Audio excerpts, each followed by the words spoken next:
Hoje eu vim gravar, hoje eu vim mostrar, na verdade, a boneca Raven Queen, a primeira que foi lançada. Mas, gente, eu não tô com a caixa nem o diário dela, porque minha mãe jogou fora, tá? Então, vamos começar. Bom, o cabelo da Raven é preto com essas mechas roxas. Aqui, ó, fica preso. E, gente, isso aqui é uma cadeirinha que eu fiz pra ela. Então, a maquiagem dela é roxa e os olhos dela são lilás, assim, muito bonito. O batom dela é muito bonitinho, gente, é esse negócio escuro, assim. A coroa dela, gente, é assim, ó, de espinho. Assim, meio rock. Bom, tem isso daqui de pescoço, que tem algumas pedras e detalhes, assim. Que escama de dragão, uma pedra com pedrinha, assim. E aí tem esse cinto aqui com vários detalhes, caso que a câmera não foca, gente. Meu sonho é a câmera focar.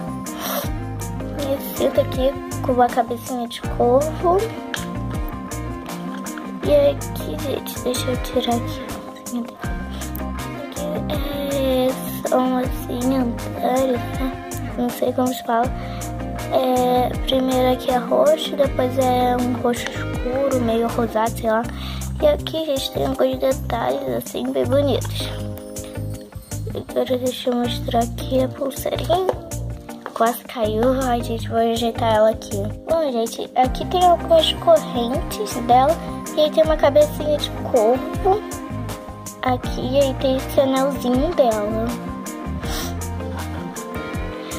A calça dela, gente, é assim, escura.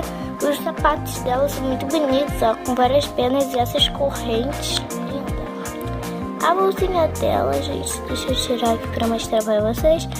É assim, com uns pins, um espelhinho, com vários detalhes e aqui um corpo de novo. E aí, os pés dela, gente, é assim. Tudo prata. E aí a escovinha também, assim. Bom, gente, espero que vocês tenham gostado, que gostei. E peço pra eu mostrar mais bonecas, tá? Beijão.